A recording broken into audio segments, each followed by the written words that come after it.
Olá, pessoal! No vídeo de hoje, nós vamos falar sobre fotometria.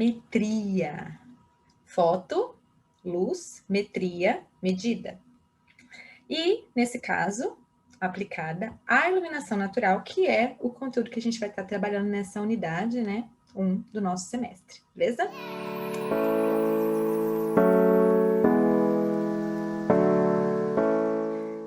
Primeira coisa que a gente precisa falar, né, é o conceito, né, estabelecido na bibliografia sobre fotometria. Fotometria é a parte da física aplicada que trata da intensidade das luzes emitidas por fontes e também considera os efeitos que essa luz provoca sobre as superfícies, os corpos em si.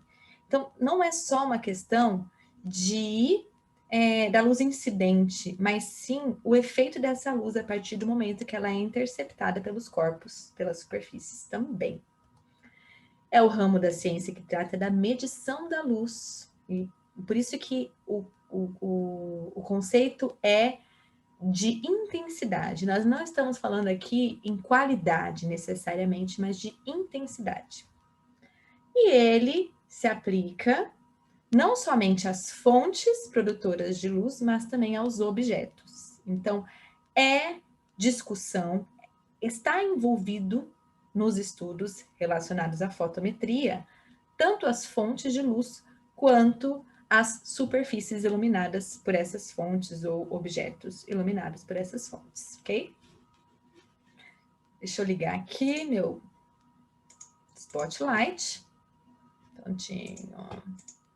Bom, a fotometria, assim como demais áreas da física aplicada, ela possui grandezas fundamentais que são usadas para qualificar é, e classificar, né, as fontes de luz.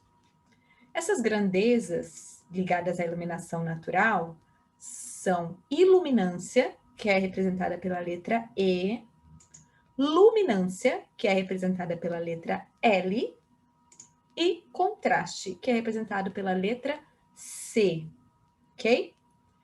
Iluminância, que é esse primeiro item ali, representado pela letra E, tá? Não é I, é E. É a medida da quantidade de luz incidente sobre uma superfície por unidade de área. Ela tem uma unidade chamada de lumen por metro quadrado, né? A intensidade dessa luz, fluxo luminoso em lumen por metro quadrado, ou lux, para os mais íntimos, né? Nós vamos trabalhar com lux porque somos muito íntimos, com certeza. E aí tem um desenho. Apesar dessa ilustração estar usando uma lâmpada, tá, gente? Isso se aplica também à iluminação natural. Só que é muito mais complicado a gente desenhar isso considerando o sol, né? Mas pode ser. Digamos que essa fonte de luz seja o sol, mas é lógico que a gente não consegue se aproximar tão próximo assim do sol, 1 metro, né? Enfim. Mas para vocês entenderem a questão da relação de unidade, né? Eu tenho uma fonte de luz que produz uma intensidade luminosa de 1 candela, e essa luz está sendo projetada em um ângulo específico de 1 esterradiano. É um ângulo sólido, porque é como um cone, né? Não é um ângulo plano, é um cone. E ele forma ali na superfície um círculo de 1 metro quadrado. E essa fonte está afastada 1 metro dessa superfície que está recebendo a luz. Então, somando-se a quantidade de luz que chega nessa área de 1 metro quadrado, eu vou ter 1 lumen por metro quadrado, ou 1 lux, ok? Para vocês entenderem como se constrói isso, né? A iluminância, então, é o fluxo luminoso dividido pela área. E aí, é importante que vocês entendam que a iluminância é a luz incidente. E a gente já viu isso nas aulas passadas. A luz incidente, ela é invisível aos nossos olhos. Opa, deixa eu voltar. Ela é invisível aos nossos olhos. A gente não enxerga a luz incidente. Por isso, a gente não vê ela. Mas ela está lá. A gente sabe disso, né? E aí, eu te chamo a atenção para a próxima grandeza, que é a luminância. A luminância é a medida do brilho de uma superfície iluminada por uma fonte de luz. E é através da luminância que a gente enxerga. E é justamente ela que a gente vê. A luminância é a luz refletida e visível aos nossos olhos. Então, a luz incidente, a partir do momento que ela é refletida e chega em direção aos nossos olhos, ela é chamada de luminância. É a excitação visual, é a sensação de brilho, é a resposta visual ao estímulo da luz. É por ela que a gente enxerga. É importante também que vocês entendam que a quantidade de luminância ou iluminância vai depender, no caso da luminância, da nossa distância e da nossa posição em relação à superfície, e, no caso da iluminância, da posição e distância entre a fonte e a superfície iluminada, já que é a luz incidente, né? Quanto mais próximo o objeto estiver da fonte de luz, mais intenso, mais denso vai ser o fluxo luminoso. Consequentemente, a iluminância vai ser maior. Quanto mais afastada de uma fonte de luz, mais espalhado vai ficar esse fluxo. E, consequentemente, menos denso, com menor iluminância. Nós vamos fazer um exercício, tá? Na próxima aula, usando o luxímetro, que vocês vão instalar no celular, e vocês vão conseguir fazer esse exercício e entender um pouco mais como que funciona essa questão da distância em relação a uma fonte de luz, né? E como isso influencia nos níveis de iluminância. Se vocês, dependendo da posição de vocês, também em relação ao objeto iluminado, a luminância também será diferente, porque é a luz interceptada pelos seus olhos também. Bom, aqui essa ilustração é muito interessante, porque ela mostra para a gente exatamente a definição física, né, da luminância. É a intensidade luminosa por unidade de área aparente. Por que aparente? Porque ela depende da posição do observador em relação à superfície que está sendo iluminada. É justamente essa relação entre a superfície iluminada e o observador. Enquanto iluminância é a relação entre a fonte de luz e a superfície iluminada. Então, é como se um fosse consequência do outro e ocorre como uma linha de tempo, né? De forma sequencial. A fonte de luz gera luz, incide esse fluxo luminoso em um ângulo, né? Um cone, que chega a uma superfície. A quantidade de luz que chega nessa superfície é a iluminância dessa superfície e depende única e exclusivamente da fonte de luz e da distância da superfície em relação a essa fonte. Agora, a luminância não depende dessa fonte de luz. A luminância é uma relação entre a superfície iluminada e o observador. Está relacionada à capacidade e o brilho dessa superfície. E vai depender, então, da relação do observador em relação a essa superfície iluminada. É o que acontece a partir daqui. É o que a gente realmente enxerga. E a unidade é candela por metro quadrado, caso seja interessante para vocês saberem, né? Luminância, então, é intensidade luminosa em candela por metro quadrado de área aparente, porque depende da posição do observador. O olho humano, ele percebe luminâncias que vão de milionésimos de candela por metro quadrado até 1 milhão de candela por metro quadrado. E a partir desse 1 milhão de candela por metro quadrado, a retina ela pode ser danificada. E também, uma outra questão importante, o ofuscamento também pode acontecer a partir de 25 mil candela por metro quadrado. A gente já viu sobre esse ofuscamento, tem a ver com a questão da adaptação do olho, né? A abertura e o fechamento da pupila.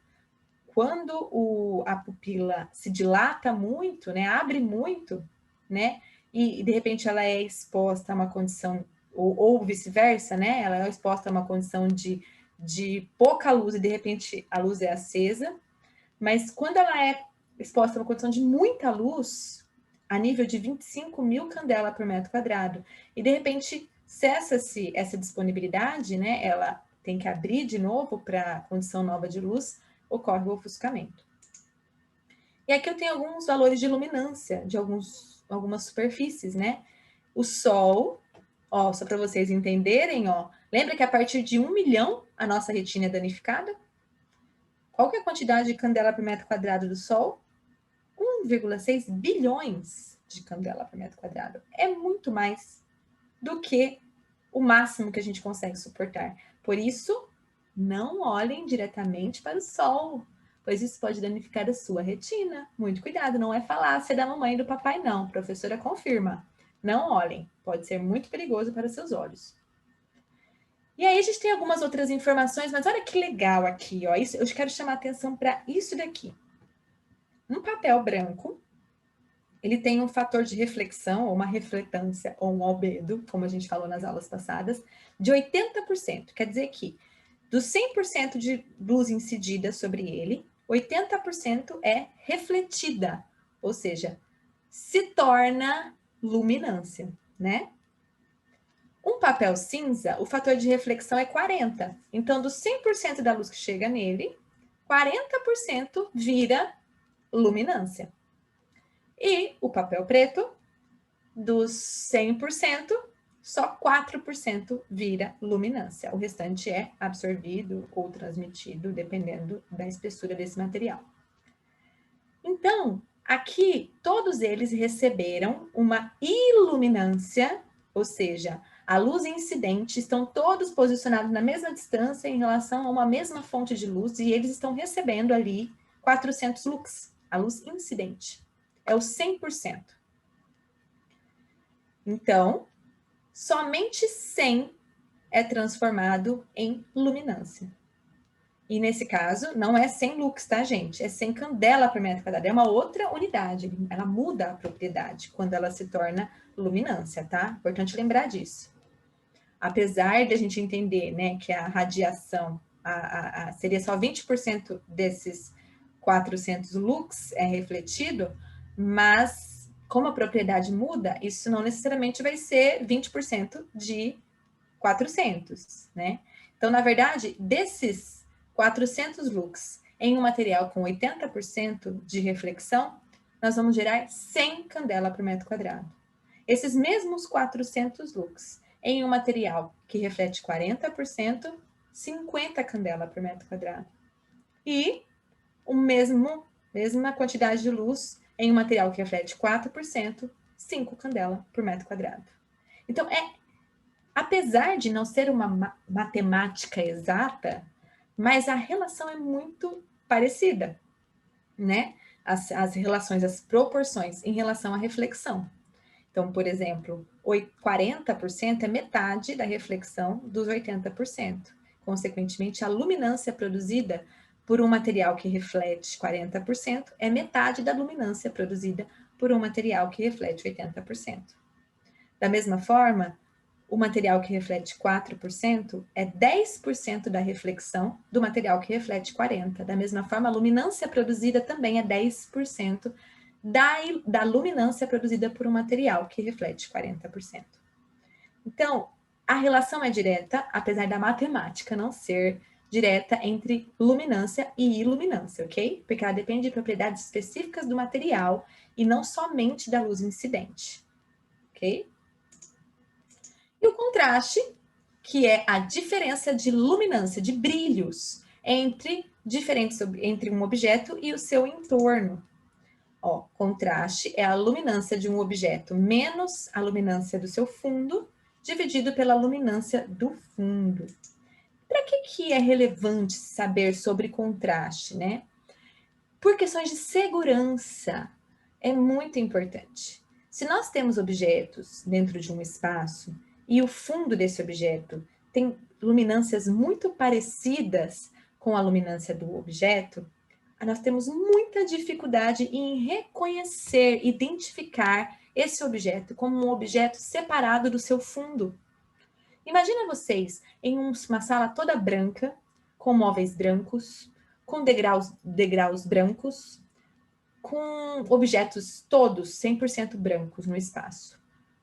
Provavelmente, de forma involuntária e até você precisaria de muita atenção para conseguir andar por esse espaço. Você teria dificuldade de identificar os limites entre esses objetos. Até mesmo degraus. Quem nunca deu um passo em falso num degrau, porque não viu o degrau, porque o piso da parte superior do degrau e o piso da parte inferior do degrau eram o mesmo. E vocês não conseguiram perceber que a linha tinha uma mudança de nível. Quem nunca? Eu tenho certeza que todo mundo já passou por isso em algum momento, aquele solavanco ali que não viu, às vezes até caiu, né? Ou bateu a canela, alguma coisa do tipo.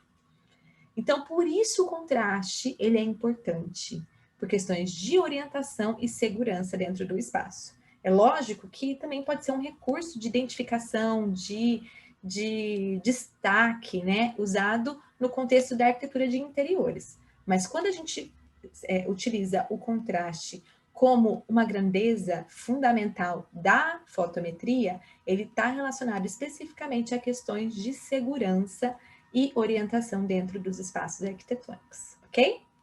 E é isso, pessoal. Até o próximo vídeo.